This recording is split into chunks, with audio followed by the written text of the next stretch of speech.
ингээд явгууны зам дээр бас жоо чиглэлдээд байгаа ч юм. Тэгээд жоо шахалтаа нэгнийгээ мөрлөлцөөл явах жоо хэцүү байд юм да. За бид нарыг тэгээд бас ойлгож байгаарай, сонсож байгаарай, бас дэмжиж байгаарай. Хүүхэд нь бас нэг сургалтанд саксны бэлтгэлд явъя гэх юм уу. Тиймэрхүү үеуд бас гардаг л та. Тиймэрхүү үед нь дэмжиж байгаарай л ч л та.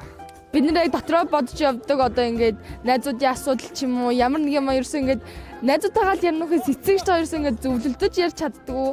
Тэгээд тэрийгээ ингээд жоохон эцэгтэйгээ яриад ингээд надад тийм байгаа гэж тэрийгээ чөлөөтэй ярьдаг болоод илүү гоёо гэж бодож байна. Ерөөсөө ингээд ярингууд болно эсвэл тэгээд ингээд тэр өвжинийг утаснаас ч нь болж байгаа ингээд амар тийм сошиал ертөнц рүү яагадаг тэрийгээ биш ингээд жоохон ингээд бид нэр цаг гаргаад юу болж ийн ингээд ерөөсөө өдөөс юм хэлэхгүйгээр ингээд сонсоод өгөөч гэж хүсэж байна. Дэлхийн хүүхдийн өдрөлгийг тохиолдуулаад эцэг их бүхэн хүүхдээ сонсдог байгаасаа гэж хүсэж байна.